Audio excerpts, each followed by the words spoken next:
Hey guys, I am Suraj and this is my first video on this channel Dark 11। Actually मैंने इससे पहले भी एक YouTube channel start किया था, लेकिन अराउंड 3 मंथ पहले मुझे वो बंद करना पड़ा। रीज़न मेरा घर बन रहा था और मैं वीडियो पे बिल्कुल फोकस नहीं कर पाया। बट कोई टेंशन नहीं, अब हम फिर से स्टार्ट कर रहे हैं और अब इसी चैनल पर आप लोगों से बात होगी। तो ये मेरी खुद की एक हॉरर स्टोरी है 2023 के कॉलेज के टाइम की। उस रात मैंने पहली बार ज़िंदगी में वो चीज़ फील की जो बस दादी नानी की कहानियों या हॉरर मूवी में सुनने और देखने को मिलती है, एक असली वाला हॉरर। सच बोलूँ, मेरी तो फट गई थी। पहले तो मैं इन सब पैरानॉर्मल बातों पर बिल्कुल भी बिलीव नहीं करता था, सोचता था ये सब बस मन का वहम है। लेकिन उस दिन जो हुआ उसने मेरी सोच ही बदल दी। मुझे समझ आ गया कि ये पैरानॉर्मल एंटिटीज सच में हमारी दुनिया में एग्जिस्ट करती हैं। आखिर क्या थी वो हॉरर स्टोरी और मेरे साथ ऐसा क्या हुआ जो मेरी सोच ही बदल गई? पूरी स्टोरी जानने के लिए वीडियो को एंड तक ज़रूर देखिए। तो चलिए एक छोटा सा इंट्रो और इंट्रो के बाद शुरू करते हैं आज की मेरी रियल हॉरर स्टोरी।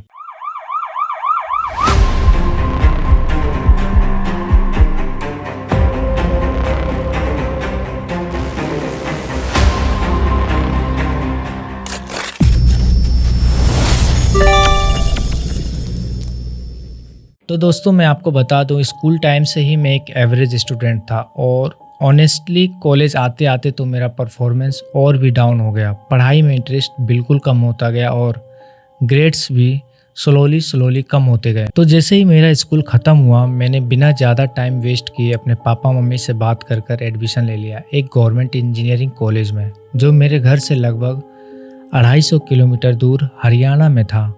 2019 से 2022 तक मैं वहाँ हॉस्टल लाइफ यानी पीजी लाइफ जी रहा था। सिर्फ छुट्टियों में घर आता था, बाकी सारा वक्त वहीं बिताया करता था। और ऑनेस्टली उन दिनों पता ही नहीं चला कि टाइम कैसे निकल गया, क्योंकि जैसे हर इंजीनियरिंग कॉलेज में होता है, नए नए फ्रेंड्स मिलते हैं अलग अलग सिटीज़ और स्टेट्स से, कहीं बिहार से तो कहीं पंजाब से तो कहीं राजस्थान से। वो हॉस्टल की लाइफ, रात भर बातें, असाइनमेंट लास्ट मोमेंट पे करना और बिना वजह रात को घूमना, सब एक याद बन गया। लेकिन जब 2022 में कॉलेज ख़त्म हुआ तो मैं वापस घर आया, लेकिन डिग्री के साथ नहीं, बल्कि 2 सब्जेक्ट में फेल हो गया। ऑनेस्टली उस वक्त काफ़ी बुरा लगा, लेकिन क्या कर सकते थे। अब इंजीनियरिंग की डिग्री मिलने के लिए उन दोनों सब्जेक्ट को पास करना मेरे लिए मैंडेटरी था। इसलिए चाहे कॉलेज ऑफिशियल ख़त्म हो चुका था, लेकिन मुझे आने वाले एग्ज़ाम टाइम में वापस अपने कॉलेज आना पड़ता था, सिर्फ उन पेपर्स को क्लियर करने के लिए। गाइज, कभी कभी ज़िंदगी एक ऐसा मोड़ लाती है जहां हम खुद से पूछते हैं अब क्या करना है। मैं भी उसी मोड़ पर खड़ा था। घर वाले पूछते थे अब क्या करोगे, दोस्तों ने कोचिंग शुरू कर दी, कुछ फ्रेंड जॉब की तैयारी में लग गए थे और मेरी तो डिग्री ही पूरी नहीं हुई थी।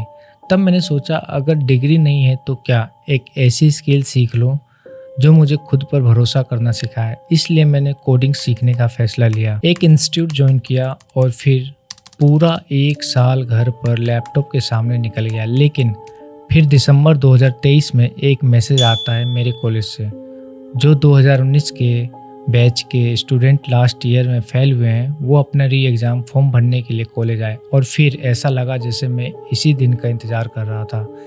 दिमाग में बस एक ही बात गूंज रही थी, इस बार एग्ज़ाम क्लियर करना है, चाहे कुछ भी हो जाए। कोई डिस्ट्रैक्शन नहीं, कोई एक्सक्यूज़ नहीं, बस एक ही सोच, इस बार पास होना है। मैं तुरंत फ़ोन उठाया, रेलवे ऐप खोला और सर्च करने लगा फरीदाबाद से नरवाना जिंद के लिए ट्रेन कब की है। लेकिन मेरी डरावनी कहानी यहीं से शुरू होती है। मैं फ़ोन स्क्रीन को घूर रहा था, कोई भी दिन की ट्रेन अवेलेबल नहीं थी। शौक लगा मुझे, मन में सोचा ये क्या। जब कॉलेज टाइम में होता था तो रोज़ 10:30 बजे एक ट्रेन जनता एक्सप्रेस आती थी, मैं और मेरे दोस्त उसी से जाते थे। शाम 3 बजे तक हम आराम से नरवाना पहुंच जाते थे। पर आज एक भी दिन की ट्रेन अवेलेबल नहीं थी। मुझे समझ आ गया था अब मुझे पंजाब मेल पकड़नी पड़ेगी, वो भी रात की। लेकिन डर यहीं ख़त्म नहीं हुआ। पंजाब मेल से अगर गया तो नरवाना स्टेशन पर रात 12:30 बजे उतरना पड़ेगा। और सबसे बड़ी टेंशन उस वक्त, स्टेशन से दोस्त के घर तक कैसे जाऊंगा। वहाँ से ना ऑटो मिलेगा ना कोई जान पहचान वाला। मैंने सोचा क्या होगा, रात को स्टेशन पे बिता लेंगे,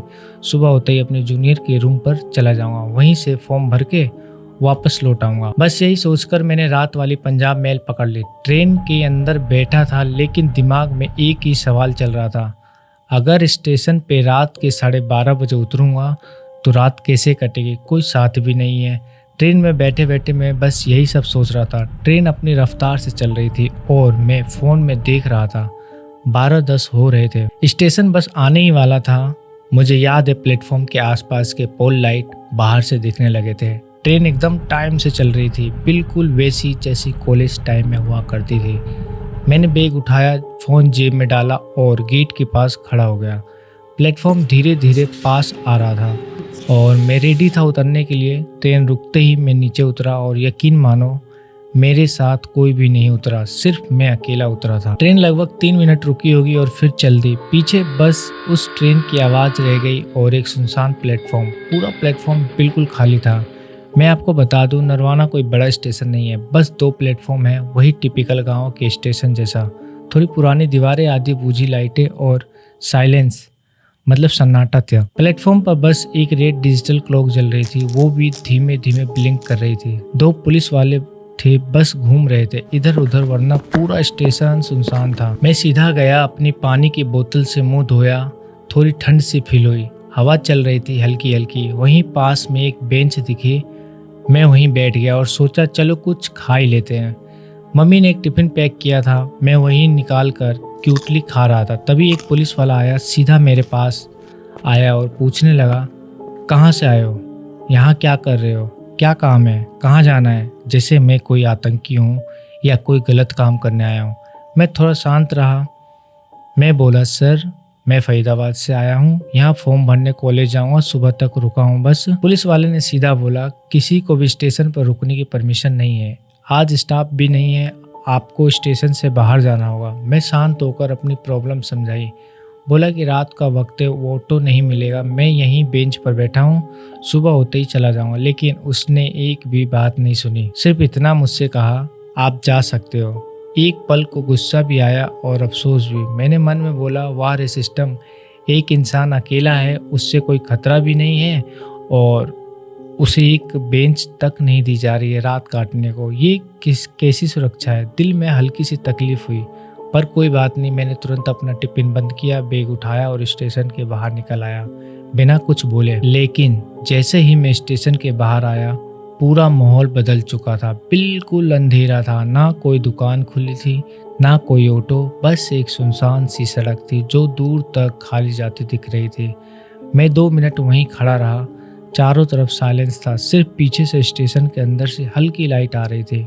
पीछे पलट कर देखा, वही पुलिस वाला अभी भी मुझे देख रहा था। शायद ये चेक कर रहा था कि मैं स्टेशन से निकल रहा हूँ या नहीं। मुझे थोड़ी सी घबराहट हुई और मैंने सोचा कि मैंने पहले ही अपने फ्रेंड का रूम देख रखा था, वो स्टेशन से करीब 5-5.5 किलोमीटर दूर था। तो मैंने सोचा अब धीरे धीरे पैदल ही निकल जाता हूँ, और पैदल मैं चल दिया। रास्ते में कोई भी नहीं था, सिर्फ मैं और मेरे कदमों की आवाज़। दूर कहीं कुछ कुत्ते भौंक रहे थे और आसपास एकदम खामोशी थी। रात पूरी तरह अंधेरी थी, लेकिन अच्छा हुआ कि रोड की लाइट्स जल रही थी, जिससे मुझे दूर तक रास्ता दिख रहा था। कुछ दूर, लगभग 400-500 मीटर चलने के बाद रोड का एक मोड़ आया। जैसे ही मैंने उस मोड़ से मुड़कर थोड़ी दूर और चला, अचानक पता नहीं कहां से बहुत सारा कोहरा आ गया। 1 सेकेंड के लिए तो समझ ही नहीं आया ये क्या हो गया। अभी तक सब साफ दिख रहा था और अब सामने सिर्फ धुंध ही धुंध।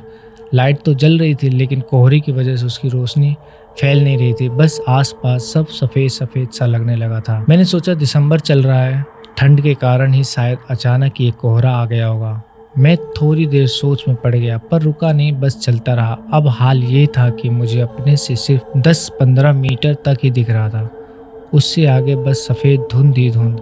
फॉग इतना ज़्यादा था और ठंड भी बॉडी में घुस चुकी थी। हाथ ठंडे हो चुके थे, नाक लाल हो गई थी, पर मैं चलता रहा। तभी रास्ते में एक पीपल का पेड़ आया और उसके ठीक नीचे एक एटीएम था जिसकी लाइट जल रही थी। उस रोशनी में कुछ हलचल सी दिखी। मैं ठिठक गया, नजरें तेज की। धुंध के बीच धीरे धीरे एक शक्ल साफ होने लगी। एक लंबा चौड़ा बुजुर्ग आदमी खड़ा था, हाथ में एक लकड़ी का डंडा, व्हाइट कुर्ता पैजामा पहने हुए। और सबसे अजीब बात, वो मुझे घूर रहा था बिना एक भी पल आंखें हटाए। 1 सेकेंड के लिए दिल जोर से धड़का, फिर सोचा शायद ये एटीएम की निगरानी करता होगा, कोई गार्ड टाइप होगा। थोड़ा राहत मिली अच्छा है इस सुनसान रास्ते पर कोई तो इंसान दिखा, लेकिन पता नहीं क्यों उसकी आंखें, उसकी बॉडी लैंग्वेज कुछ तो अजीब सा था।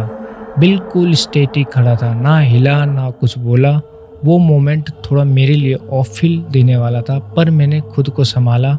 सोचा शायद ज़्यादा सोच रहा हूँ, ठंड और कोहरे का असर है। बैग टाइट किया, नजरें झुकाई और धीरे धीरे आगे बढ़ गया बिना पीछे देखे। अब तक मैं आधी दूरी तय कर चुका था, लेकिन कोहरा अब भी वहीं था, घना भारी और हर तरफ सन्नाटा। कोई हलचल नहीं, सिर्फ मेरे कदमों की आवाज़। तभी अचानक एक कुत्ता मुझे घूरते हुए भौंकने लगा। और पता नहीं क्यों रात के टाइम कुत्तों को डाउट ज़्यादा हो जाता है, जैसे हर इंसान उन्हें चोट लगता है। एक भौंका और उसके बाद सारे गली के कुत्ते एक्टिव हो गए। लगभग 15-20 कुत्ते मेरे आसपास आकर घेरने लगे और सब एक साथ जोर जोर से भौंकने लगे। गाइस सच बताऊं, दिल मेरा लिटरली मुंह में आ गया था। मैं बुरी तरह से डर गया था। अगर इनमें से किसी ने काट लिया तो मैं किसको हेल्प के लिए बुलाऊंगा। तभी एक पत्थर पड़ा दिखा, जल्दी से उठाया और गुस्से और डर के मिक्स इमोशन में उस पत्थर को उनकी तरफ फेंका। बस वो थोड़े पीछे हटे और मैं बिना पीछे देखे तेजी से चलना शुरू कर दिया। कुत्ते अब भी पीछे भौंक रहे थे, लेकिन अब डर का असली लेवल शुरू हुआ। मैं थोड़ा और आगे चला, एक और एटीएम आया। लाइट जल रही थी, वैसी ही रोशनी जैसे पहले वाले एटीएम के पास थी। लेकिन जो चीज़ मैंने वहाँ देखी वो देखकर मैं लिटरली ठहर गया। फिर से वही बुजुर्ग आदमी, same height, same white kurta pyjama और हाथ में वही डंडा, फिर से उसी तरह खड़ा था। एटीएम के पास फिर से मुझे घूर रहा था बिना पलके झपकाए। मैंने सोचा ये पॉसिबल कैसे है। थोड़ी देर पहले तो ये पीछे वाले एटीएम पर था और अब यहाँ भी खड़ा है उसी पोजीशन में। मेरा दिमाग एक सेकेंड के लिए तो ब्लैंक सा हो गया था। सबसे डरावनी बात, अगर ये वही आदमी है तो मुझसे पहले यहाँ कैसे पहुँच गया। मैं तो चल ही रहा था, ना शॉर्टकट लिया ना ब्रेक लिया। अगर वो किसी बाइक या साइकिल से आया होता तो दिखता जरूर, लेकिन ना कोई आवाज़ ना कोई हलचल, बस एकदम से सामने आ खड़ा हो गया। सोचते ही दिल की धड़कन और तेज हो गई। मैं जल्दी जल्दी चलने लगा। डर अब सच में फील होने लगा था। वो पैरानॉर्मल शब्द जो पहले मैं मजाक में लेता था, अब दिमाग में मुझे गूंजने लगा था। मुझे लगा ये नॉर्मल इंसान नहीं है, ये तो कोई भ्रम या फिर कुछ और ही है। और सच बताऊं, मेरी सारी ठंड एक सेकेंड में गायब हो गई।